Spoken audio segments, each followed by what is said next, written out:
నేను డిమాండ్ చేస్తూ ఉన్నాను. మరొక అంశం, సీఎం గారు ఎప్పుడు మాట్లాడినా కూడా ఏమంటారంటే మన ఒలింపిక్స్ తెచ్చుకోవాలి తెలంగాణకు అంటారు. ఒలింపిక్స్ తెచ్చుకోవాలి కరెక్టే, మరి పాఠశాలలలో ఒక్క దగ్గర కూడా ఫిజికల్ ఎడ్యుకేషన్ టీచర్స్ లేరు, పీఈటీలు లేరు. మొదలంటూ అక్కడ పిల్లలకు మనం ఫిజికల్ ఎడ్యుకేషన్ పాఠాలు చెప్తేనే ఒలింపిక్ స్థాయిలో మనం క్రీడాకారులను ప్రొడ్యూస్ చేయగలుగుతాం. కాబట్టి పీఈటీలను తక్షణమే రిక్రూట్ చేయవలసిందిగా నేను గౌరవ ముఖ్యమంత్రి గారిని డిమాండ్ చేస్తూ ఉన్నాను. అట్లనే ట్రైబల్ వెల్ఫేర్ ఎంప్లాయీస్ 40 రోజుల నుంచి సమ్మె చేస్తున్నారు. చాలా దారుణమైన పరిస్థితులు ఉన్నాయి, వాళ్ళకి ఎక్కడ కూడా జీతాలు వస్తలేవు. వాటిని రిలీజ్ చేయవలసిందిగా డిమాండ్ చేస్తూ ఉన్నాను. నిన్న మేము టీచర్స్ ఫెడరేషన్ పెడతామనగానే సర్వశిక్ష అభియాన్ నుంచి వాళ్ళు ఒక కార్యక్రమం పెట్టుకొని నా ఫోన్ను బంబాడి చేస్తున్నారు మెసేజ్లతోని. సర్వశిక్ష అభియాన్ వాళ్ళకు అంతకుముందు గౌరవ ముఖ్యమంత్రి గారు ఒక మాట చెప్పారు, ఛాయ్ తాగినంత సేపట్లో ఇస్తా నేను జీతాలని చెప్పి.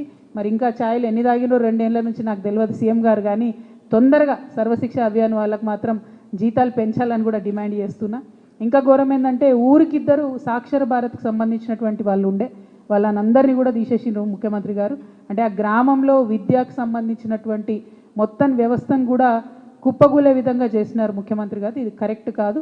అదేవిధంగా టెట్ ఎగ్జాము ప్రమోషన్స్కి కంపల్సరీ అని పెట్టిండ్రు. దీంతో ప్రాబ్లం ఏమవుతుందంటే ఓ మ్యాథ్ టీచర్ ఉంటే ఆయన 20 ఏళ్ళకి వెళ్ళి మ్యాథ్స్ చెప్తుంటాడు, ఆయనకి టెట్ పెడితే పాపం అన్ని సబ్జెక్టులలో రాయాలి మళ్ళీ, అంటే ఫ్రెష్గా మొత్తం చదువుకోవాలన్నట్టు మళ్ళీ స్టూడెంట్ లెక్క.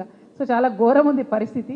సో నేను ముఖ్యమంత్రి గారు రిక్వెస్ట్ చేసేది ఏంటంటే 2010 కన్నా ముందు రిక్రూట్ అయినటువంటి టీచర్స్కి టెట్ నుంచి మినహాయింపు ఇవ్వాలి దయచేసి. ఇచ్చినట్టయితే టీచర్స్ అందరికి కూడా ప్రమోషన్స్లో కంఫర్ట్ ఉంటుంది, మంచిగా ఉంటుంది అనేటటువంటి విషయాన్ని నేను తెలియజేస్తూ, మరి ముఖ్యంగా మా ఆడబిడ్డలకు సంబంధించి కేజీబీవి దసరా దీపావళి సంబంధించిన జీతాలను రిలీజ్ చేయాలని డిమాండ్ చేస్తూ, మరొక కొత్త ఉపాధ్యాయ సంఘం వచ్చిందంటే పాత వాటిని అన్నింటినీ కూడా కలుపుకొని పోయే సంఘమే ఇది తప్పితే అందరికీ కాదని చెప్పి ఒంటరిగా పనిచేసే సంఘం కాదు. ఎప్పుడైనా జాగృతి 10 మందితో కలిసే పనిచేసింది. ఫ్యూచర్లో కూడా ఉన్న ఉపాధ్యాయ సంఘాలందరం కూడా కలిసి పనిచేస్తామని ఈ సందర్భంగా తెలియజేస్తూ, మరి ప్రత్యేకించి వచ్చినటువంటి రాజ్ కుమార్ గారికి, ఇతర మిత్ర బృందానికి అందరికీ కూడా నమస్కారాలు. ప్రెస్ మిత్రులందరూ ఇంత లాంగ్ ప్రెస్ మీట్ భరించినందుకు మీ అందరికి కూడా మనస్ఫూర్తిగా ధన్యవాదాలు తెలియజేస్తూ థ్యాంక్ యూ. జై తెలంగాణ, జై తెలంగాణ.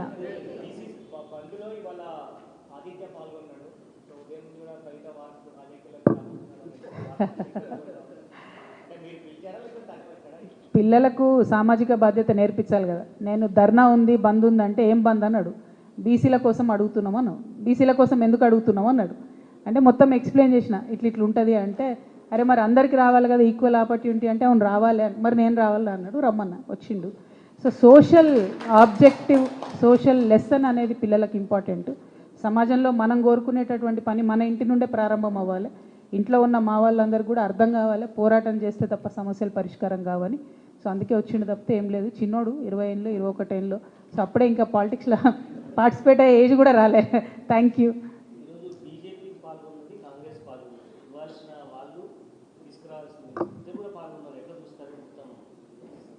ఇది చాలా దారుణం అండి, నిజంగా ఎంత ఘోరం అంటే భారతీయ జనతా పార్టీ ఇక బీసీలను ఎంత తక్కువ అంచనా వేస్తున్నారు అన్నది వారి యొక్క ఈ చర్యతో అర్థమవుతున్నది.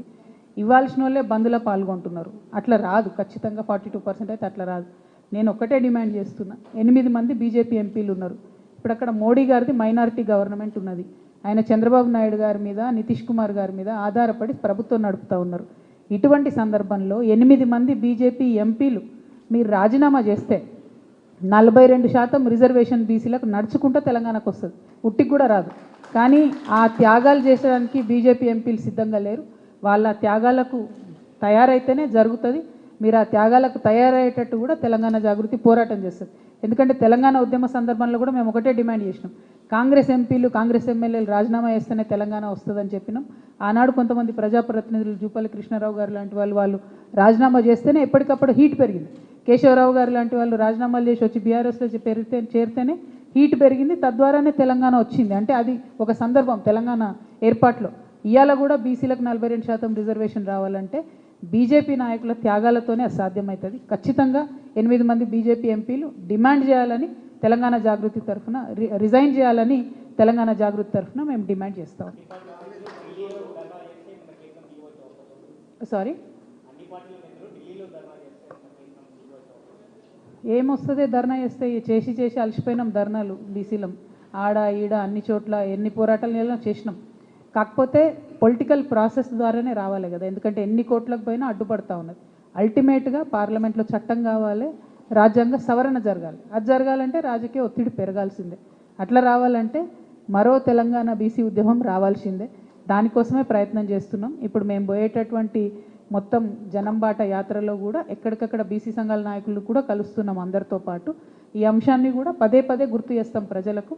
అందరం ఏకమై పోరాటం చేస్తేనే ఈ రిజర్వేషన్ సాధించుకోగలుగుతామని కూడా ఎక్స్ప్లెయిన్ చేస్తాం.